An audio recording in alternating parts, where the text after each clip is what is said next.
నిత్య జీవనము.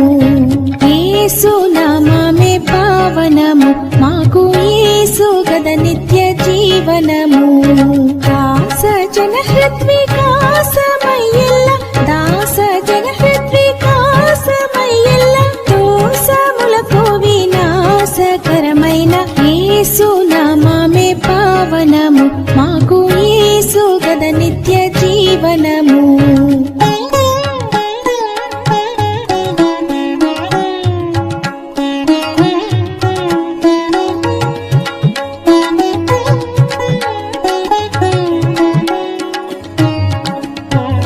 సాధు మానసోల్లాసములు, యేసునాథు గుణ చిద్విలాసములు.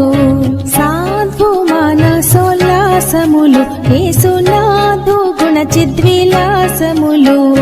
బోధ కొనువారి బాధ వెడలించి, బోధ కొనువారి బాధ వెడలించి, మాధుర్యమగు ముక్తి సాధనములిచ్చు యేసు నామమే పావనము, మాకు యేసు గద నిత్య జీవనము.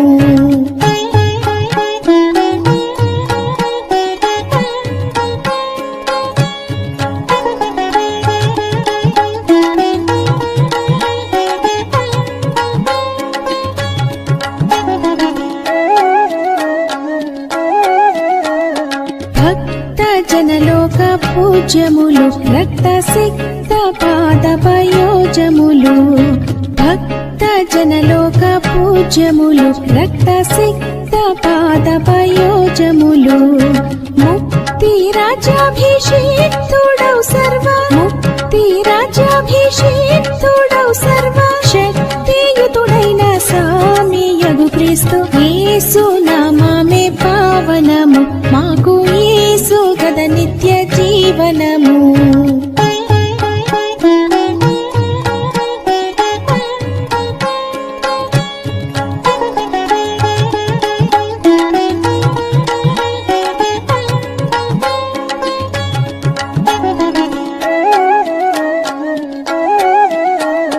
దీన జన నిత్య తోషణము, సిల్వామ్రాణి ప్రభు మృత్యు ఘోషణము. దీన జన నిత్య తోషణము, సిల్వామ్రాణి ప్రభు మృత్యు ఘోషణము.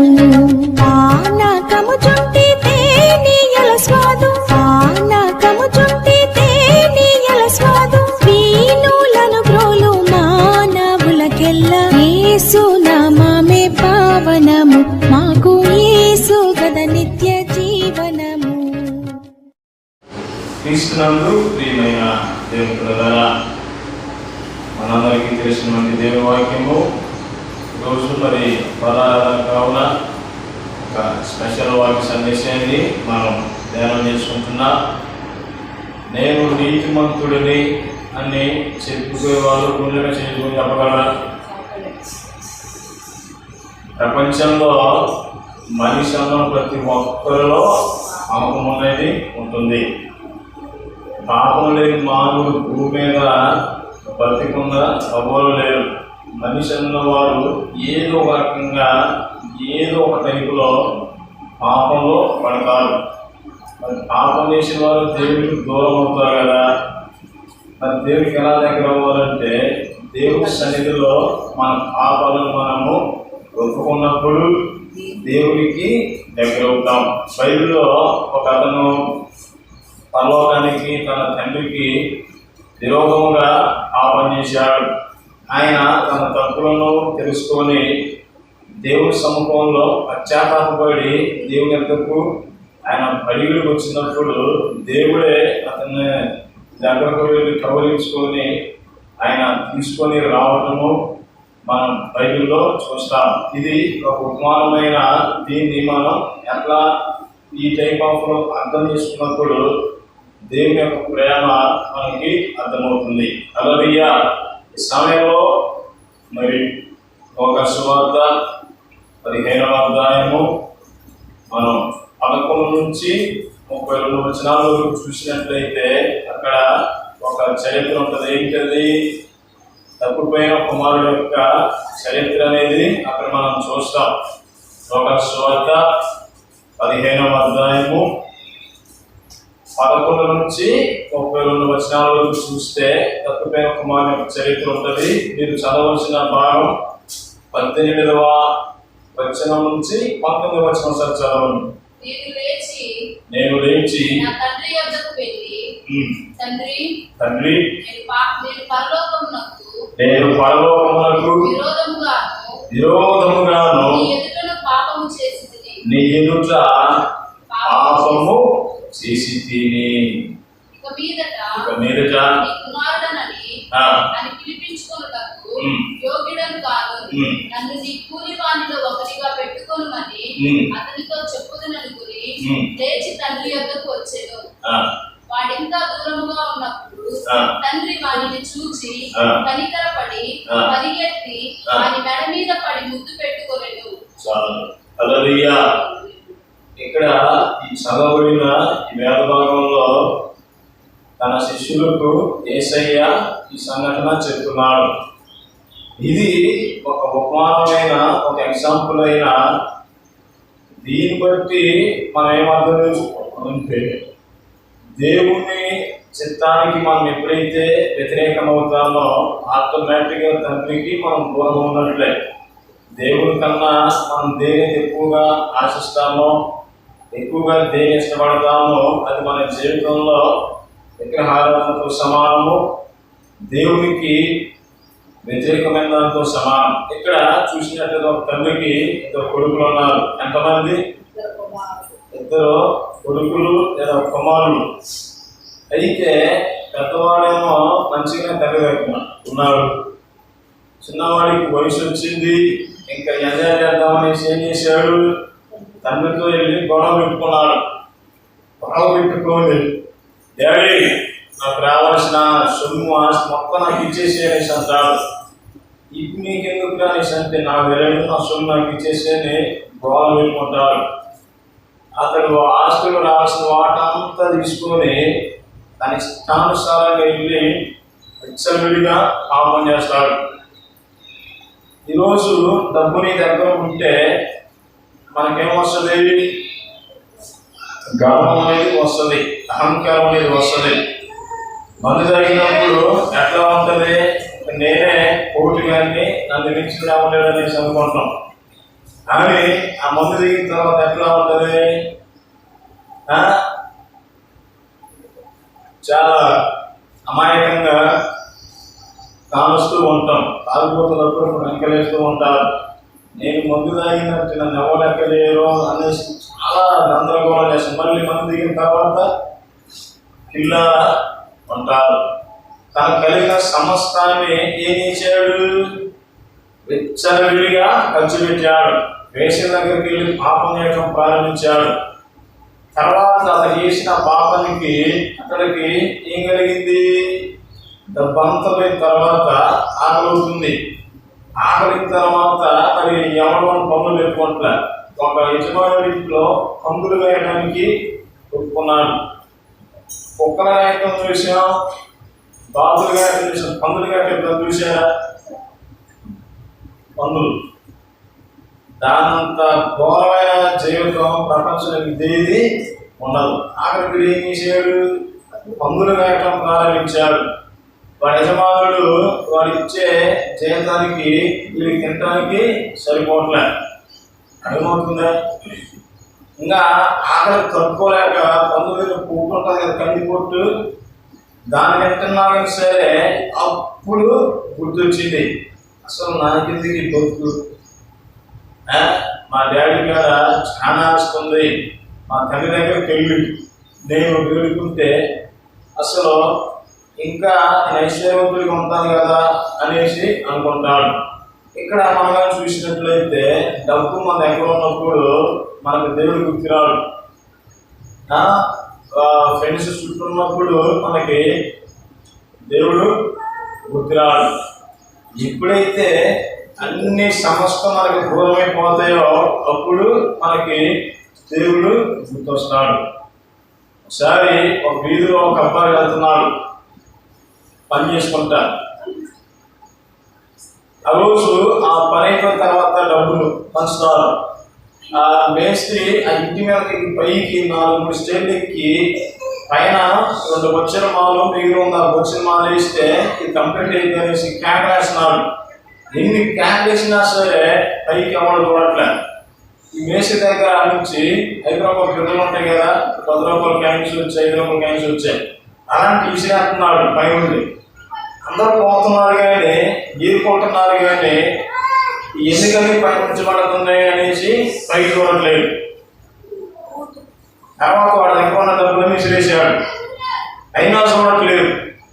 ఆఖరికి ఒక అమాయకుడు పోతున్నాడు, నాలాంటి వాడు పోతుంటే పై నుంచి ఒక ఎకరాయ విసిరైతే తొమ్మిది తనకాయ వెళ్ళిపోతున్నాడు. అప్పా అని చెప్పి చూస్తే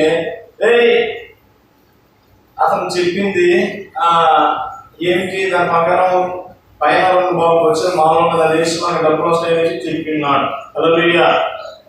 అంటే దీన్ని బట్టి మనం ఏమర్థం చేసుకోవాలి? మనకి కష్టాలు బాధలు వచ్చినప్పుడే దేవుడు గుర్తొస్తాడు. డబ్బు స్నేహితులు చుట్టూ ఉన్నారనుకో మనకి దేవుడు గుర్తురాడు. హల్లెలూయా. ఇక్కడ ఈ కుమారుడికి ఏం గుర్తొచ్చింది? తండ్రి ఇల్లు గుర్తొచ్చింది. మా డాడీ దగ్గర చాలా మంది పని వాళ్ళు ఉన్నారు, నేను ఆయనకి వెళ్ళి తన కొడుకుగా కాదు కానీ వాళ్ళ ఇంట్లో పని మనిషిగా ఉంటారనేసి వచ్చి ఉన్నాడు. హల్లెలూయా. ఈరోజు దేవుని సన్నిధిలో నువ్వు చేసిన ప్రతి అపరాధాలను సన్నిధిలో ఒప్పుకున్నట్లయితే, నువ్వు ఆయన వద్దకు వచ్చినట్లయితే ఆయన నిన్ను క్షమించే దేవుడై ఉన్నాడు. హల్లెలూయా. మనం ఎంత ఘోర పాపమైనా సరే ఆయన ఏం చేస్తాడు? క్షమిస్తాడు. తండ్రి మనల్ని క్షమించినట్లు మనం కూడా ఇతరులను ఏం చేయాలి? క్షమించాలి. తండ్రి ఏం చేయించున్నారో విజనకర కనుక వీరిని క్షమించమని యేసయ్య అన్నాడు. కానీ ఈరోజు మనం ఇతరులను క్షమించము. మనం చేసే పశ్చాత్తాపమైన ఈ ప్రార్థన నీ జీవితంలో నువ్వు చేసినట్లయితే తప్పకుండా దేవుని ఒకప్పుడు నువ్వు నిందించవచ్చు, దూషించవచ్చు, చెప్పవచ్చు, తెలిసే పాపాలు చేయవచ్చు. అయినా దేవుడు నీకు ఇంకొక అవకాశం ఇస్తున్నాడు. చేసిన అపరాధాలను పాపాలను దేవుని సముఖంలో ఒప్పుకున్నట్లయితే ఆయన నిన్ను ఏం చేస్తాడు? క్షమించి తన కుమార్తెగా కుమారునిగా మిమ్మల్ని స్వీకరిస్తాడు. హల్లెలూయా.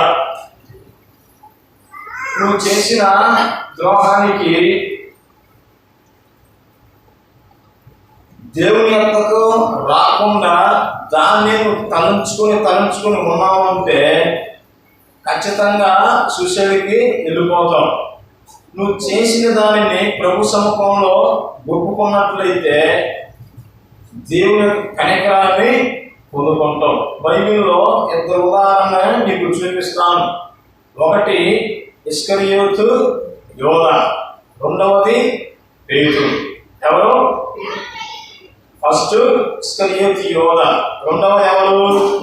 పేతురు. ఇద్దరు పాపం చేసిన వాళ్ళే, ఇద్దరు దేవుణ్ణి నిందించిన వాళ్ళే, ఇద్దరు దేవుణ్ణి అపహాసించిన వాళ్ళే. మరి పేతురు రక్షించబడి ఉన్నత స్థాయికి ఎదిగాడు, సంఘానికి ఆయన హెడ్గా అయిపోయాడు. మరి ఇస్కరియోతు యోధ ఎందుకు ఉరేసుకొని తెచ్చిపోయాడు? దీనిలో నుంచి మనము లోతైన పరిశీలన మనం చేద్దాం. హల్లెలూయా. ఈరోజు పరలోకానికి దేవునికి వ్యతిరేకం చేశానని ప్రభు సముఖంలో నువ్వు పశ్చాత్తాపం చెంది దేవుని దగ్గరకు వచ్చినట్లయితే ఆయన ఎవ్వరనే త్రోసివేసే దేవుడు కాదు. హల్లెలూయా. ఆయన నిన్ను మనల్ని అందరినీ క్షమించడానికి సిద్ధంగా ఉన్నాడు. యేసునంతనే జయం. మన మనస్తత్వాలు ఎలా ఉండాలి?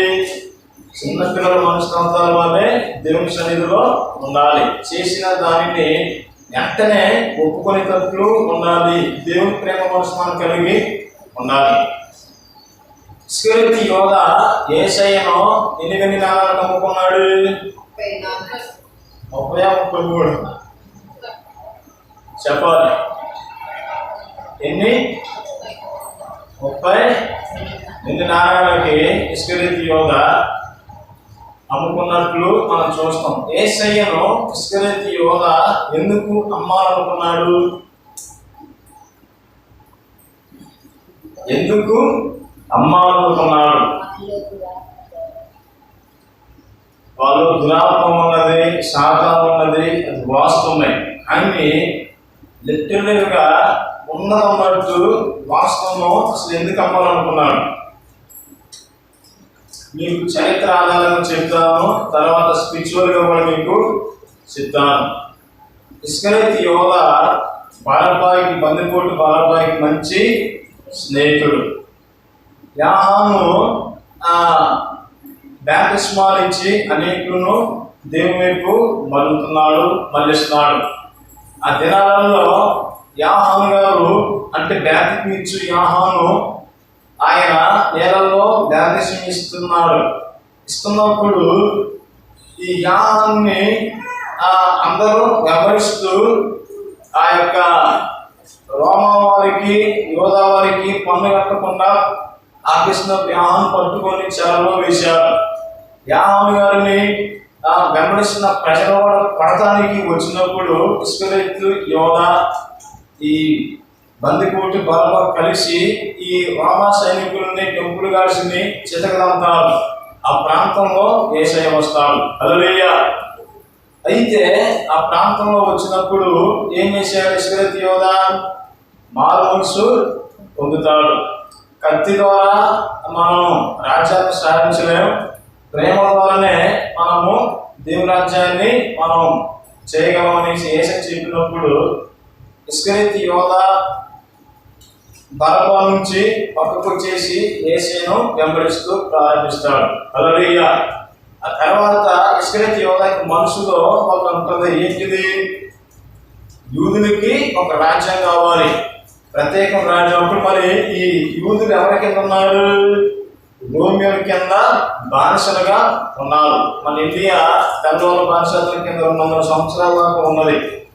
అతనే ఈ రోమియోలు కూడా వీళ్ళు ఏం చేశారు? వచ్చి ఆక్రమించుకొని హింసలు పెడుతున్నారు. తుమ్మిన ఫైన్ కట్టాలి, దగ్గర ఫైన్ కట్టాలి, నీళ్లు పట్టుకున్న ఫైన్ కట్టాలి, అన్న వండుకున్న ఫైన్ కట్టాలి, విసిగించిపోతున్నారు. అయితే వీళ్ళు యెరూషలేములో స్వతంత్ర రాజ్యం రావాలని వీరు కంకణం కట్టుకుని ఉన్నారు. ఇస్కరియోతు యోధ తార్సు పట్టణంలో చదువుకున్నారు. ఇస్కరియోతు యోధ గ్రీకు, ఎబ్రీ ఈ యొక్క భాషల నుంచి హిబ్రూలోనికి ట్రాన్స్లేట్ చేసేవాడు. యేసు ప్రభు శిష్యులు అందరిలో ఇస్కరియోతు యోధ బాగా చదువుకున్నాడు, ఎకనామిక్స్ బాగా తెలిసినవాడు. యేసు ప్రభువు రాజుగా ఉంటే ఇస్కరియోతు యోధ ఆర్థిక శాఖ మంత్రిగా, హోంమంత్రిగా ఉండాలనుకున్నాడు. ఒకసారి ఆయన 5 రొట్టెలను, ఆయన చేపలను అక్కడ ఉన్న ప్రజలందరికీ మంచాడు. ఆ ప్రాంతంలో ఒక కుష్ఠవ్యాధి రోగస్తుడు వస్తే అతను ఏం చేశాడు? యేసయ్య స్వస్థపరిచాడు. ఆ తర్వాత ఇస్కరియోతు యోధ ఎంత గొప్ప కార్యము ఒక రాజులకి, ఒక దేవునికి తప్ప ఎవరికి ఇది అసాధ్యం కాదనేసి ఒక ఒలీవ కిరీటాన్ని అల్లి ఆయన గడపడానికి వస్తాడు. గడపడానికి వచ్చినప్పుడు ఈ రాజ్యం ఎలాంటిది కాదనేసి ఆ ఒలీవ కిరీటాన్ని పక్కన పెడతాడు యేసయ్య. అర్థమవుతుందా? ఎప్పుడైతే ఇట్లా పెట్టగానే ఆ అందరూ మరి ఇస్కరియోతు యోధాకి ఏమొచ్చింది? అవమానం అనేది వచ్చింది. తర్వాత మట్లాదవారం మనం జరుపుకుంటూ వచ్చేవాళ్ళం. ఆ రోజు ఇంకా దీని గురించి క్లియర్గా చెప్తాను, కొన్ని చెప్తాను. ఆ ప్రాంతానికి యేసయ్య వచ్చినప్పుడు ఏం చేశాడు? అక్కడ అక్రమాలు జరుగుతూ ఉంటున్నాయి. ఈ అక్రమాలని దేవుడు చూసి సైన్స్ లెక్క అందరిని చల్లాచల్లి చేసినప్పుడు దేవునికి ఎప్పుడు ఇంత కోపం రాలేదు. ఈ రోజే ఇంత కోపం వచ్చింది. ఇప్పుడు యేసయ్యను రాజుగా చేద్దాం, మళ్ళీ ఒలీవ కిరీటాన్ని పెట్టాడు. దాన్ని తీసి నేలను కొట్టేస్తాడు. ఇంక ఇస్కరియోతు యోధాకి అవమానం తట్టుకోలేక అసలు వీటి వల్ల మనకి ఏం ఉపయోగం? రాజ్యం అంటే దేవుడు లేదు. యేసయ్యనే చంపేసే వాళ్ళు ఎవరున్నారు కనుగొన్నప్పుడు అన్నాసు, కైపాసు వీళ్ళు ఉన్నారు. వీరి దగ్గరికి వెళ్ళి యేసయ్యను బేరమాడతాడు. ఈ బేరమాడి ఏం చేశాడు? ఆ తర్వాత యేసు ప్రభుని గెత్సేమనే తోటలోకి వెళ్ళి పట్టేస్తాడు. ఆ తర్వాత అతడు చేసిన దానికి అపరాధంగా ఏం చేస్తాడు? నేను తప్పు చేశాను అనేసి దాన్నే తలంచుకొని ఇతడు నాలాంటి బతకూడదు, నాలాంటి వాడికి భూమి మీద మోకం ఉండకూడదు అనేసి భయంకరంగా వేదన చెంది ఉరేసుకొని చచ్చిపోతాడు. కానీ అదే యేసయ్య పాదాల దగ్గర కూర్చున్నట్లయితే బతికేవాడు. మరి పేతురు కూడా ఏ విధంగా తప్పు చేశాడు? ఒకసారి యేసయ్య సువార్త చెప్పి ఆ ప్రాంతంలో ఉంటాడు. పేతురు, ఈ జనులందరూ నన్ను గురించి ఏమనుకుంటున్నారు అంటే, నీవు నిజమైన దేవుని కుమారుడు అని అనుకుంటున్నారు ప్రభు అనేసి అంటాడు. ఇది దేవుడే నీకు బయలుపరిచాడు పేతురు, ఈ సంఘం మీద సంఘాన్ని ఈ పునాది మీద నేను సంఘాన్ని కడతాననేసి అంటాడు. ఆ తర్వాత మనిషి కుమారుడు పాపు చేతి పట్టబోతున్నాడు, మనిషికి అనేక రీతులుగా శ్రమలకు ఇబ్బందులు పడి చావబోతున్నాడు అనేసి పేతురు తనకు ఎన్ని దూరములు కాక ప్రభు అనేసి పేతురు అంటాడు. మళ్ళీ అప్పుడు పేతురుతో ఏమంటాడు? సాధారణ అనేసి అంటాడు. అదేంది? ఇప్పుడే కదా దేవుని కుమారుడు, దేవుడే బయలుపరిచి చెప్పినంది. మరి వెంటనే సాతాను నిలుపుకొనేసి ఎందుకన్నాడు? సాతానుడికి ఉన్న ఆయుధాలు తెలుసా?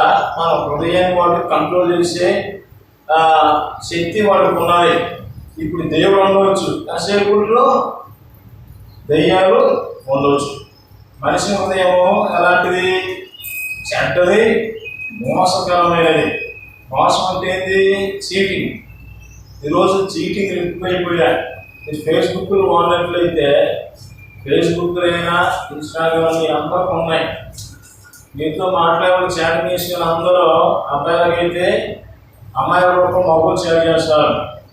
అదే అబ్బాయిలకైతే మగవాళ్ళే అమ్మాయిల రూపంలో చాట్ చేస్తారు.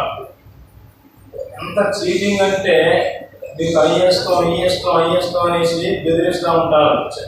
మా చర్చి పుట్టిన కొత్తల్లో ఒకడు వచ్చాడు, ఈ చర్చి బాగుంది, నీకు ఒక 50,000 మేము గిఫ్ట్గా ఇవ్వాలనుకున్నాం. ఒకడు వచ్చాడు. సరేలే, ఇప్పుడు వస్తే ఏంటంటే మేము కాళేశ్వరం మొత్తం వేసాం. ముందు రోజు వాడు వచ్చి ఏం చేశాడు? 500 తీసుకుని వెళ్ళిపోయాడు.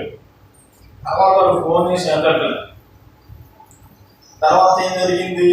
ఒక చోట దొరికాడు, పట్టుకొని దాని వేసి 4 వీక్ వేసినత్తనే జయం. ఏమైనా జరిగినట్లా ఇలాంటి మోసగాళ్ళు ఉంటారు. మీకు 500 పెడితే 1000 రూపాయలు నెలపై అనేసి లాస్ట్ ఇయర్ చాలా ఫ్రాడ్ జరిగింది. అట్లా ఎంతమంది దైవజనులు అలా కొన్ని కోట్లు మోసం చేశారు. పాస్టర్ ముసుగులో ఉంది. అందుకని యేసయ్య ఏమంటున్నాడు? ఆయనకి నీ ధనం మీద ముఖ్యం, నీ హృదయాలు ముఖ్యం. అయితే మన హృదయం స్థిరమైనవి కాదు. అందుకనే సాతానా నా వెనక పో అని యేసయ్య ఎవరిని గద్దించాడు? పేతురుని గద్దించాడు. ప్రభువా, నీ కోసం ప్రాణాలను ప్రభు అనేసి ముందు కొట్టేశాడు. లేదు పేతురు అబద్ధం ఆడటం అన్నాడు. లేదు ప్రభు నీ కోసం ప్రాణం అనేసి అన్నాడు. అయితే యేసయ్య పట్టబడిన తర్వాత ఎన్నిసార్లు అబద్ధం ఆడాడు? పేతురు 3 సార్లు అబద్ధం ఆడాడు. 3వసారి అబద్ధం ఆడినప్పుడు ఇవి ఇప్పుడు మీకు వివరంగా చరిత్ర ఆధారంగా మీకు చెప్తాను, సమయం లేదు కావున. వెంటనే కోడి కూసింది. కోడి కూసినప్పుడు నా పేతురు మాట ఇచ్చిన మాట ఒకసారి జ్ఞాపకం చేసుకున్నాడు. వెంటనే పేతురు భయంకరంగా జీవితాంతం గడిచేవాడు. పేతురు ఒక ప్రాంతంలోనికి వచ్చి సువార్త చెప్పాడు అనుకో, చిన్నపిల్లలు ఉంటారు కదా, వాళ్ళు ఏం చేసేవాళ్ళు? కుక్కురుక్కు అని కోళ్ళలాగా కలిసేవాళ్ళు. ఎందుకని? పేతురు 3 సార్లు అబద్ధం ఆడాడు కాబట్టి. అది విన్నప్పుడు నా ప్రభువుకు నేను వ్యతిరేకంగా పాపం చేశాననేసి కింద పడి ఏడ్చేవాడు. పేతురు చనిపోయే నాటికి ఆయనకి 2 కళ్ళు ఉండినట్టు కాలే కదా, 2 అద్దాలు పడిపోయాయంట. అయితే మరి పేతురేమో సంఘానికి పీఠాధిపతిగా ఉన్నాడు. ఇస్కరియోతు యోధా ఏమైపోయాడు? గురేసుకొని చనిపోయాడు. ఎంత ఘోర పాపులైనా సరే ఆయన ఏం చేస్తాడు? క్షమిస్తాడు. నువ్వు చేసిన అపరాధాలను, పొరపాట్లను తెలిసి చేసినా తెలియజేసినా దేవుని యొక్క నువ్వు వచ్చి ఇక చేయని ప్రభావాన్ని ఒప్పుకున్నట్లయితే ఆయన నిన్ను ఏం చేస్తాడు? క్షమిస్తాడు. హల్లెలూయా. పేతురు అనేక సంవత్సరాలు చనిపోయేంత వరకు ఏడ్చాడు అన్ని విధాచి. అతడు కూడా 3 సార్లు అబద్ధం ఆడినోడే, భయపడి ప్రాణభయంతో. ఇస్కరియోతు యోధా ఏం చేశాడు? తను చేసిన తప్పుకి దేవుని దగ్గరకు రాకుండా తన మనసులో తానే నిందించుకుంటూ, శపించుకుంటూ, నాకు బతకడానికి అవకాశం లేదనేసి గురేసుకొని చచ్చిపోయాడు. ఆ కొమ్మ కూడా ఇరిగిపడి కింద పడి చనిపోతే నడు ఇరిగిపోయి బయటకు వచ్చి చచ్చిపోయినట్టు బైబిల్లో ఉన్నది. ప్రియమైన దేవుని బిడ్డలారా, ఈరోజు ఎంత ఘోరమైపోయినా సరే తప్పిపోయిన కుమారుడు యేసయ్యకు వచ్చి తన తప్పులను ఒప్పుకున్నాడు.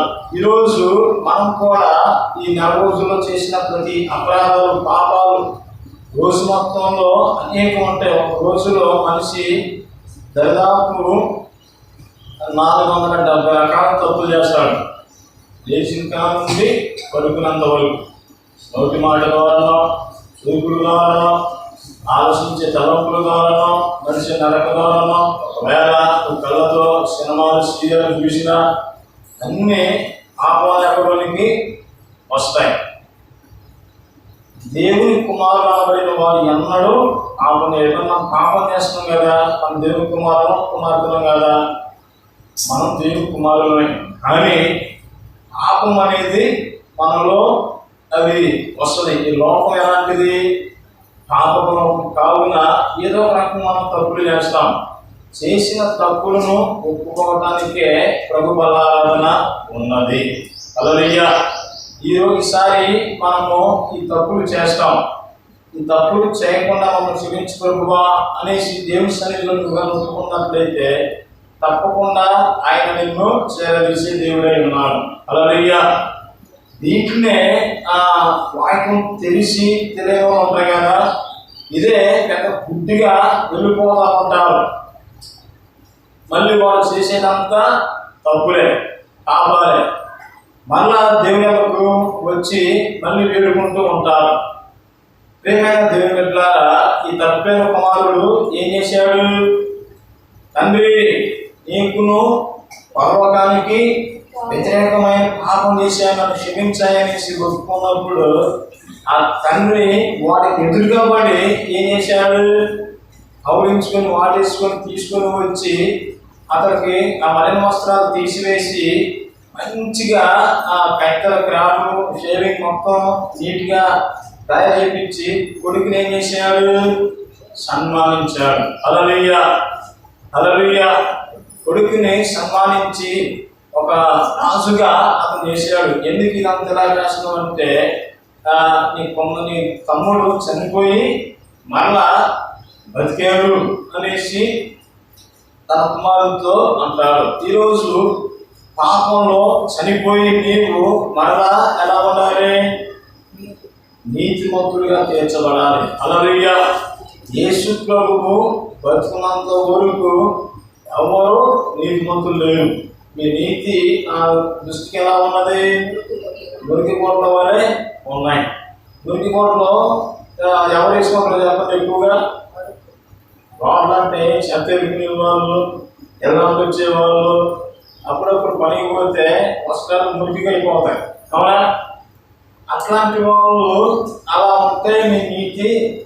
అయితే మీరు నీతిమంతులు కాలేరు. నా కుమారుడు భూమి మీదకి వస్తాడు. ఆయన యేసుక్రీస్తు ప్రభు. హల్లెలూయా. యేసుక్రీస్తు రక్తమందు ఎవరైతే కడగబడతారో వారు నీతిమంతులుగా తీర్చబడతారు. హల్లెలూయా. ఈరోజు యేసయ్య ఏం చెప్తున్నాడంటే, నీ అతిక్రమములను నేను విడిచివేస్తున్నాను, నీ పాపం నేను ఇంకా జ్ఞాపకం చేసుకున్నాను అనేసి యేసయ్య అంటున్నాడు. ఒకసారి యెషయా గ్రంథము 43వ అధ్యాయం ఒకసారి తీయండి. యెషయా గ్రంథము 43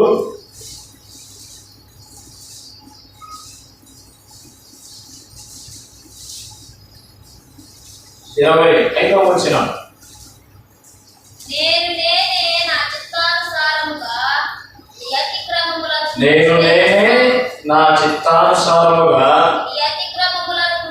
నీ అతిక్రమములను తుడిచివేయుచున్నాను. నేను నీ పాపములను జ్ఞాపకం చేసుకొనను. చాలు. హల్లెలూయా, హల్లెలూయా. చూడండి, యేసయ్య ఎంత ప్రేమ గలవాడు. ఏమంటున్నారు ఆయన?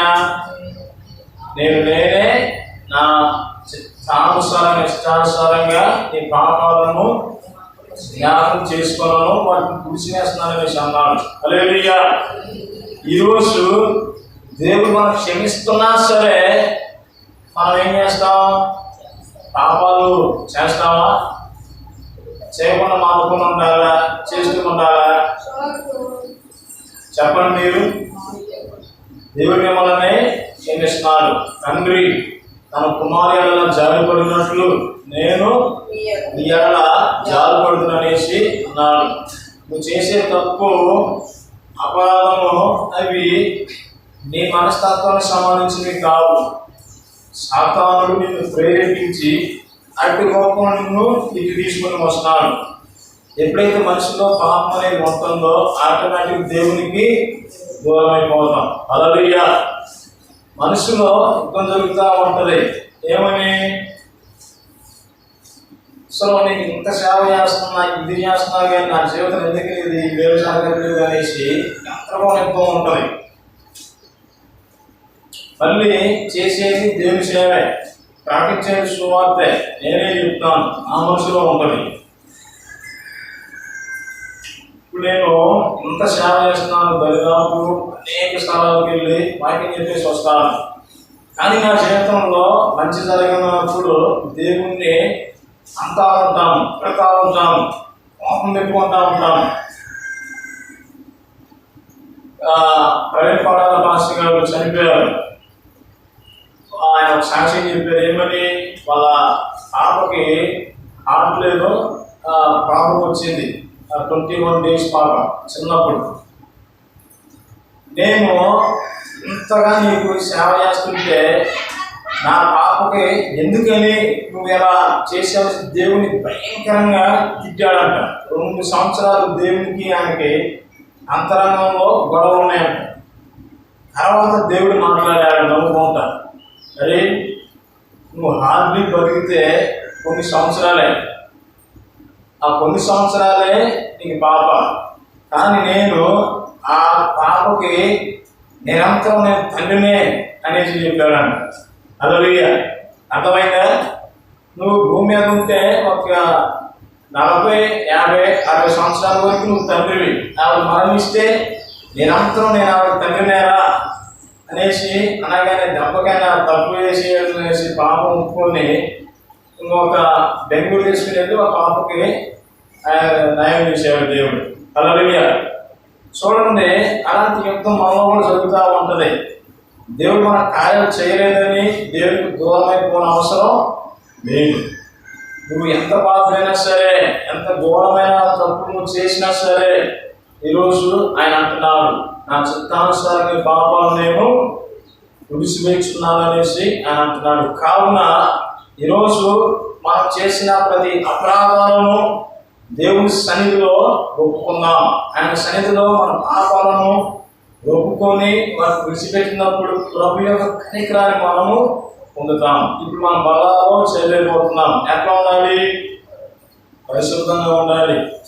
ఈ పరిశుద్ధత జీవితాంతం మీరు కొనసాగించే విధంగా ఉండాలి. మనము ఎలాంటి చేయాలంటే మనం ఏదైతే పాటిస్తామో అదే చెప్పాలి. మనం తప్పులు చేస్తూ పాపం చేద్దామంటే అది భక్తి కాదు, ఆ ప్రసన్నం కూడా పనిచేయండి. హల్లెలూయా. మనము నిప్పులాగా ఉండాలి. బెల్లం పెట్టండి, దాన్ని ఒక నాయకి ఆడ పెడితే దాన్ని ఏమవుతాయి? ఏగలు వస్తాయి, అవునా?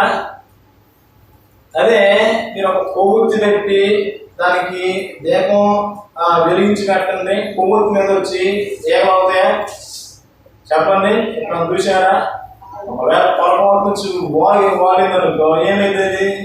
కలిపి అవుట్ అయిపోయింది. ఈరోజు మనం కూడా వెలుగుతున్న దీపాలునే ఉండాలి. హల్లెలూయా. ఈ దివిటీలను వెలిగించుడనేసి అంటున్నారు. బుద్ధిగల కన్యకలు ఏం చేశారు? దీపాలకు నిద్రపోయారు. బుద్ధిగల కన్యకలు ఏం చేశారు? దివిటి వెలిగించి రెడీగా ఉన్నారు. ఇప్పుడు యేసయ్య త్వరగా వస్తున్నాడు. ప్రస్తుతాన పరిస్థితుల్లో చూసినట్లయితే జెరూసలేములో 3వ మంది నిర్మాణం పునాది స్టార్ట్ అవుతుంది. అది కానీ కంప్లీట్ అయ్యేందుకు యేసయ్య వస్తాడు, మనల్ని ఎత్తుకొని వెళ్ళిపోతాడు. కావున దేవుని ద్వారా ఆయన వచ్చినప్పుడు మనం ఎట్లా ఉండాలి? పరిశుద్ధంగా, పవిత్రంగా, మనలో ప్రతిరోజు ఆయన సన్నిధిలో మన పాపాలను అపరాధం ఒప్పుకున్నప్పుడు దేవుడు మనల్ని పవిత్రపరిచి తన రాకడలో మనం అందరూ జ్ఞాపకం చేసుకుంటారు. కావున దేవుడు అందరిని కరుణించి కాపాడి ఈ కుటుంబాల అద్భుతాలు ఆశ్చర్యకార్యాలు దేవుడు చేయను గాక. ఆమేన్.